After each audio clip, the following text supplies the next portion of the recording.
नमस्कार दोस्तों। राजनीतिक का चरित्र आजकल बदल चुका है, जहां नैतिकता सिद्धांत नहीं देखे जाते। हालांकि कुछ लोग होते हैं जो नैतिकता की बात करते हैं, नैतिकता के साथ चलने का प्रयास करते हैं और इसी प्रयास में बहुत से मजबूत चेहरे भी निराश हो जाते हैं वर्तमान हालातों को देखते हुए। उनमें से एक निराश चेहरा जो आजकल नजर आ रहा है वह है डॉक्टर किरोड़ी लाल मीणा। अब कोई यह बात मानने को तैयार भी नहीं होगा कि डॉक्टर किरोड़ी लाल मीणा जैसे नेता जो दबंग माने जाते हैं वे भी निराश हो सकते हैं। और यह बात मैं नहीं कह रहा, खुद उन्होंने अपने मुंह से कही, अपने एक बयान में कही कि मैं शिखंडी बन गया हूं। मंत्री बनने के बाद जो कुछ करने लायक नहीं है, कुछ करने की कोशिश करता हूं वह नहीं कर पाता हूं। यह बात खुद डॉक्टर किरोड़ी लाल मीणा ने कही। मैं लगा हुआ हूं, मैं नैतिकता की राजनीति करता हूं, इसलिए मैंने इस्तीफा दे दिया। और अभी आते ही महाराज ने कहा था कि मंत्री नहीं रहोगे तो ज्यादा बल रहेगा। अब मंत्री बनने पर तो मैं शिखंडी बन गया, जो करने की शक्ति थी वो भी गायब हो गई।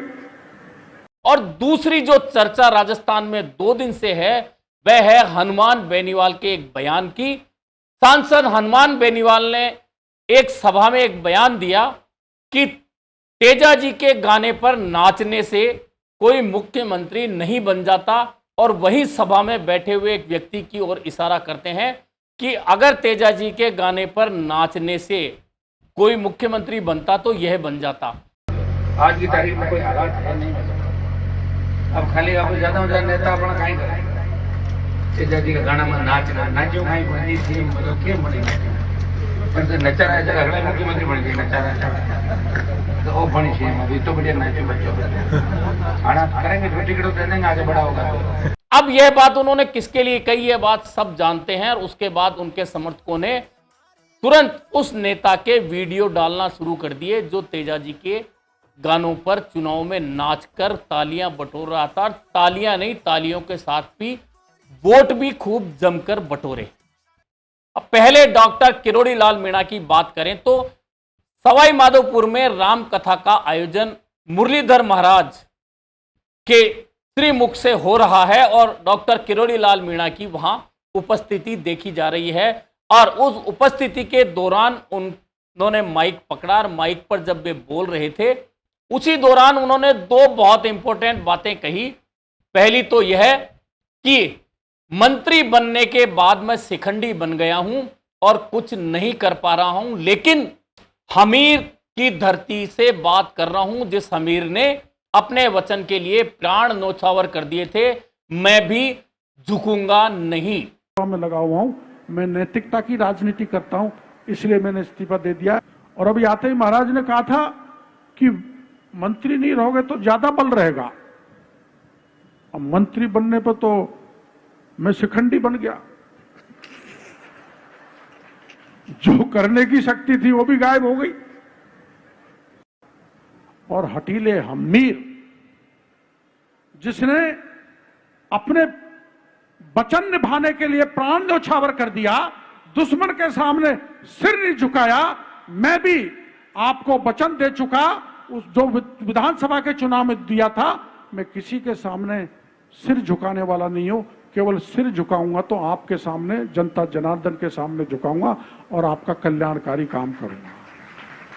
और यह बात उन्होंने अपने लिए कही और एक तरह से उनके इस बयान में विवशता नजर आई राजनीति की कि वे चाहकर भी वह कुछ भी नहीं कर पा रहे जैसा वे सोचते थे, जैसा वे करना चाहते थे, वैसा नहीं हुआ। और वे कहते हैं कि मैंने इस्तीफा दे दिया, अब मैं मंत्री नहीं हूं और मुख्यमंत्री से भी कई बार कह चुका हूं कि मेरा इस्तीफा स्वीकार कर लिया जाए। वे पूछते हैं क्यों, तो मैंने कह दिया मैंने प्रधानमंत्री से वादा किया था, अब मैं वादा नहीं निभा पाया और अपनी ही सीट से अगर पार्टी को नहीं जिता पाया तो मैंने इस्तीफा दे दिया।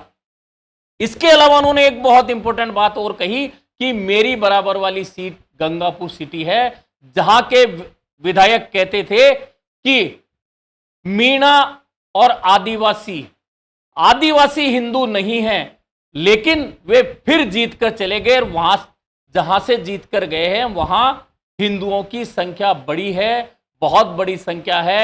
ऐसे में गलती किसकी है? उनका सीधा सीधा इशारा गंगापुर सिटी से कांग्रेस के विधायक बने रामकेश मीणा की ओर था। और राजनेता भी मेरे भाइयों, जैसे राजनेता बदले न वैसे जनता भी बदल गई। मेरे बगल में गंगापुर है, गंगापुर उस व्यक्ति को एमएलए फिर बना दिया जिन्होंने ये कहा था कि मीणा या आदिवासी हिंदू है नहीं, हिंदू नहीं है। कितना बड़ा हिंदू तबका होने के बाद भी फिर वो चुन के चला गया। गलती किसकी है? अपनी। जो ये कह रहा है मैं हिंदू नहीं है, वो सनातन का अपमान कर रहा है, भगवान राम का कर रहा है, गणेश का कर रहा है, सीता का कर रहा है, फिर भी वो जीत के जा रहा है। इसलिए राजनीति में गिरावट आ रही है। मैं राजनीतिक भाषण नहीं दे रहा, मेरी चिंता है। रामकेश मीणा ने जयपुर में हुए एक सम्मेलन में यह बयान दिया था कि आदिवासी हिंदू नहीं हैं, और इसी बयान को निशाना बनाकर उन्होंने रामकेश मीणा के लिए कहा कि वे कहते थे लेकिन हिंदुओं की आबादी ज़्यादा होने के बावजूद वे विधायक बनकर चले गए, तो गलती किसकी है? यानी कि राजनीतिक व्यवस्थाएं दो जगह दो तरह की डॉक्टर किरोड़ी लाल मीणा ने दिखा दी। दरअसल डॉक्टर किरोड़ी लाल मीणा राजस्थान में भाजपा की सरकार बनने के बाद से ही असंतुष्ट से ही नजर आए। सबसे पहले तो उस दौरान जब मुख्यमंत्री की दौड़ का व्यक्ति उप मुख्यमंत्री भी नहीं बने और कैबिनेट मंत्री बनने के बाद भी उनके विभागों को इतना कमजोर कर दिया जाए, उसके टुकड़े कर दिए जाएं, तो निराशा तो थी ही। उसके बाद वह निराशा बढ़ती चली गई और मौका मिल गया लोकसभा चुनाव में बयान के बाद में इस्तीफा देने का। उन्होंने इस्तीफा दे दिया और अब खुद कहते हैं कि मंत्री बनने के बाद मैं शिखंडी बन गया हूं जो कुछ नहीं कर पा रहा। यह है एक मजबूत राजनीतिक व्यक्तित्व की व्यवस्था को जाहिर करता है कि डॉक्टर किरोड़ी लाल मीणा अपनी ही सरकार में किस तरह से व्यवस्था दिखा रहे हैं कि वे कुछ नहीं कर पा रहे हैं। अब बात करें हनुमान बेनीवाल की, तो हनुमान बेनीवाल नागौर में एक कार्यक्रम के दौरान, एक सभा के दौरान उन्होंने बयान दिया कि तेजा जी के गाने पर नाचने से कोई मुख्यमंत्री नहीं बनता, और अगर ऐसा होता तो यहां यह बैठा है, यह बहुत अच्छा नाचता है, यह भी मुख्यमंत्री बन जाता। जाहिर है कि उनका निशाना प्रदेश कांग्रेस के अध्यक्ष गोविंद सिंह डोटासरा पे था, जो लोकसभा चुनाव में अक्सर एक डिमांड होती थी जब वे सभा करने जाते थे कि तेजल सुपर डुपर पर डोटासरा नाचे, और वे नाचते थे और फिर पूरा पंडाल भी झूमता था। और उस नाच के साथ में ना सिर्फ तालियां बटोर रहे थे बल्कि वह नाचने के साथ में कांग्रेस इंडिया गठबंधन के लिए गोविंद सिंह डोटासरा वोट भी बटोर कर लाए। हालांकि हनुमान बेनीवाल ने अब बयान तो दे दिया, अब बयान के मायने क्या हैं, क्यों दिया, इस समय उसका क्या मतलब है, यह राजनीतिक भाषण है, राजनीतिक व्यक्ति ने कहा है, तो कहीं ना कहीं इसका कोई ना कोई मतलब तो निकल रहा होगा। अब खुद हनुमान बेनीवाल का चरित्र जो राजनीति का है वह कुछ अलग टाइप का रहा है। भाजपा पहले चुनाव हारे, फिर निर्दलीय जीते, भाजपा के साथ रहे, भाजपा के साथ रहकर सांसद बन गए, वसुंधरा की खिलाफत करी, फिर भाजपा से दूर हो गए। इस बार इंडिया गठबंधन के साथ आए, इंडिया गठबंधन के साथ आकर सांसद बन गए। यानी कि कुल मिलाकर हनुमान बेनीवाल कभी भाजपा के साथ, कभी कांग्रेस के साथ, इंडिया गठबंधन के साथ, एनडीए गठबंधन के साथ रहते आए हैं और अभी भी वे इंडिया गठबंधन के सदस्य हैं। लेकिन जिस इंडिया गठबंधन की सबसे बड़ी पार्टी कांग्रेस है, उसके प्रदेशाध्यक्ष के लिए यह बयान देकर आखिरकार हनुमान बेनीवाल कौन सा मायना उस समय निकालना चाहते हैं जब खींवसर में उपचुनाव होने वाला है। या तो यह बात सीधी सीधी यह है कि अब इंडिया गठबंधन राजस्थान में टूटने वाला है और खींवसर पर एकाधिकार हनुमान बेनीवाल अपना बताते हुए यह चाहते हैं कि वे अपने दम पर ही सीट जीत लाएं। वे जीत भी सकते हैं क्योंकि फिलहाल खींवसर में उन्हें कोई बहुत बड़ी चुनौती नजर नहीं आती। और जैसे ही हनुमान बेनीवाल का यह बयान आया उसके बाद गोविंद सिंह डोटासरा उनके समर्थक चुप रहे, लेकिन हनुमान बेनीवाल के समर्थक तुरंत सक्रिय हो गए और उन्होंने वह गोविंद सिंह डोटासरा के नाच वाले वीडियो निकालकर सोशल मीडिया पर पोस्ट करना शुरू कर दिया और लिख दिया कि मैंने पूरी गैलरी छान मारी, गोविंद सिंह डोटासरा की कहीं संघर्ष करते हुए नजर नहीं आए, सिर्फ इस नाच गाने के। इधर कुछ डोटासरा समर्थकों ने भी लिख दिया कि कुछ संघर्ष ऐसे होते हैं जो नजर नहीं आते और संघर्ष नहीं करते तो आज प्रदेश कांग्रेस के अध्यक्ष पद पर नहीं बैठे होते। खैर, हनुमान बेनीवाल का नजरिया अलग हो सकता है। गोविंद सिंह डोटासरा का अभी जवाब नहीं आया है, वे क्या जवाब देंगे अलग बात है। लेकिन कुल मिलाकर जाट राजनीति की बात करें राजस्थान में, तो जाट राजनीति में अभी फिलहाल शून्यता तो नजर नहीं आ रही, लेकिन मजबूत कदम भी नजर नहीं आ रहे। हनुमान बेनीवाल पर यह ठप्पा जरूर लगता है जाट नेता का, हालांकि उनकी कॉन्स्टिट्यूंसी में उन्हें अन्य जातियां खास तौर पर राजपूतों का वोट भी मिलता है। लेकिन क्योंकि हनुमान बेनीवाल मुख्यतः राजनीति वही करते हैं और उनके समर्थकों की बात करें, समर्थकों की पोस्ट देखें, अधिकांश लिखने वाले वही मिलेंगे हनुमान बेनीवाल के समर्थक, जो ठप्पा हनुमान बेनीवाल पर लगता है। और उसी वर्ग से गोविंद सिंह डोटासरा भी आते हैं।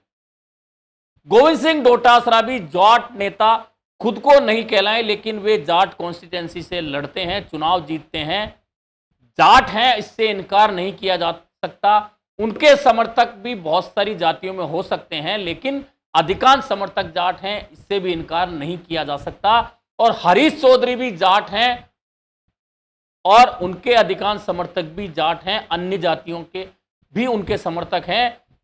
ज्योति मिर्धा भी जाट हैं, दिव्या मदेरणा भी जाट हैं। और अब इस बयान के बाद, हनुमान बेनीवाल के इस बयान के बाद कि तेजा जी के गाने पर नाचने से कोई मुख्यमंत्री नहीं बन जाता, एक नई बहस छेड़ दी है। दरअसल मैंने जो अन्य नाम बताए जाट नेताओं के, उनमें एक खासियत है कि हनुमान बेनीवाल का हरीश चौधरी से बहुत अच्छा याराना कभी नहीं रहा। दिव्या मदेरणा और हनुमान बेनीवाल के बीच शब्द बाण चलते रहे हैं। हालांकि हनुमान बेनीवाल कहते हैं कि एक चुनाव मैंने ही दिव्या मदेरणा को जिताया। अब हनुमान बेनीवाल के निशाने पर अप्रत्यक्ष रूप से ही माने, गाने की बात करके ही माने, तो गोविंद सिंह डोटासरा आ गए हैं। क्यों आ गए हैं ये बाद में पता चलेगा राजनीतिक रूप से। तो क्या जाट राजनीति में एक छत्र नेता के तौर पर हनुमान बेनीवाल खुद को आगे रखना चाहते हैं और वे नहीं चाहते कि उन्हें हरीश चौधरी, गोविंद डोटासरा, दिव्या मदेरणा या किसी से भी चुनौती मिले। हालांकि ज्योति मिर्धा से मिली चुनौती को उन्होंने पार पा लिया। ज्योति मिर्धा चुनाव उनसे हार चुकी हैं। अब इस बयान के मायने आगे जाकर खींवसर में क्या असर दिखा सकते हैं, जाट राजनीति पर क्या असर दिखा सकते हैं, यह देखना भी काफी मजेदार होने वाला है। क्योंकि यह जो शेखावाटी में बीकानेर, गंगानगर, बीकानेर, चूरू, झुंझुनू, सीकर, जयपुर ग्रामीण, नागौर, बाड़मेर, जैसलमेर, जालोर, जोधपुर, पाली और अजमेर तक आ जाइए, यह जाट राजनीति का गढ़ रहा है। यानी कि मारवाड़, मेरवाड़ा का कुछ क्षेत्र, ढूंढाड़, शेखावाटी और बीकाना, ये जो क्षेत्र हैं वे जाट राजनीति के केंद्र रहे हैं। और नाथुराम मिर्धा, रामनिवास मिर्धा, परसराम मदेरणा, शीशराम ओला, बहुत सारे नेता, फेरहिस्त काफी लंबी है, जो इस क्षेत्र से निकलकर गए जाट राजनीति में, जिन्होंने राज किया।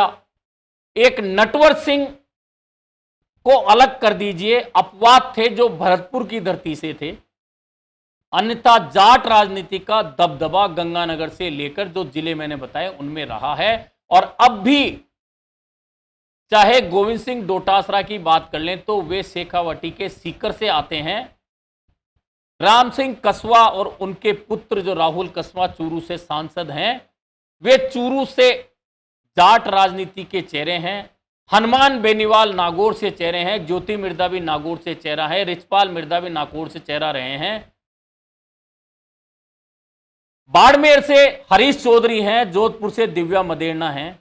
यानी कि जाट राजनीति का एक तरह से एक केंद्र है। अब उम्मेदाराम बेनीवाल भी बाड़मेर से चुनाव जीतकर जा चुके हैं। उनके लिए भी इनडायरेक्टली हनुमान बेनीवाल हमेशा टॉन्ट भरी भाषा बोलते रहे हैं कि जिनको हमने राजनीति में पैर रखना सिखाया वे आज नेता बन गए। कुल मिलाकर हनुमान बेनीवाल का यह बयान उस समय आया है जब राजस्थान में 6 विधानसभा सीटों पर उपचुनाव होने हैं और उनमें से 2 सीटें झुंझुनू और खींवसर पूरी तरह से जाट राजनीति प्रभावित सीटें हैं। कुल मिलाकर हनुमान बेनीवाल का मंतव्य क्या है इस बयान के पीछे? वे सिर्फ गोविंद सिंह डोटासरा को चिढ़ाना चाहते हैं। वे ऐसा करके खुद को बड़ा नेता जाटों में बताना चाहते हैं। वे खींवसर उपचुनाव से पहले कांग्रेस को नीचा दिखाना चाहते हैं, या फिर उनका मंतव्य इस बयान को लेकर कुछ और है।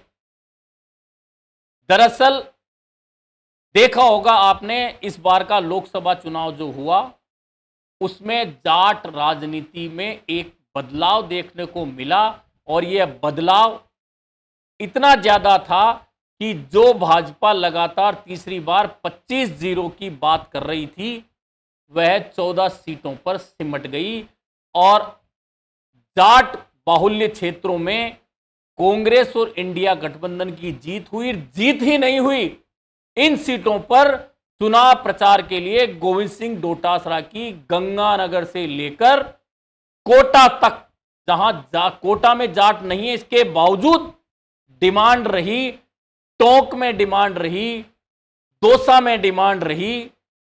कुल मिलाकर भले ही हनुमान बेनीवाल यह बात कहें कि तेजा जी के गाने पर नाचने से कोई मुख्यमंत्री नहीं बनता, लेकिन कहीं यह भी नहीं लिखा कि नाचने से मुख्यमंत्री नहीं बनता।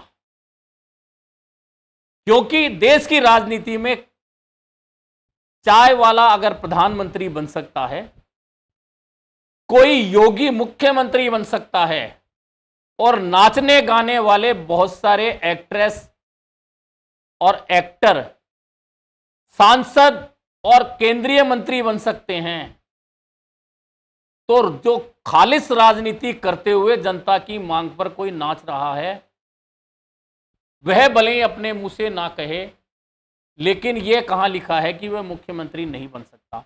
हालांकि अभी यह सब दूर की कौड़ी है। राजस्थान की अभी सरकार गठन हुए 9 महीने हुए हैं और कुल मिलाकर 4 साल 3 महीने का कार्यकाल अभी इस सरकार का बाकी है।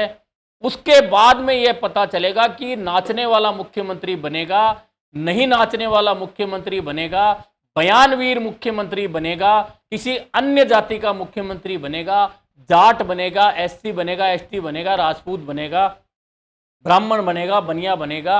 यह एक बाद की बात है। लेकिन कुल मिलाकर उपचुनावों से ठीक पहले हनुमान बेनीवाल का यह बयान आने वाले दिनों में राजस्थान की जाट राजनीति में एक दूसरे नेताओं के बीच में खिंचाव जरूर पैदा कर सकता है।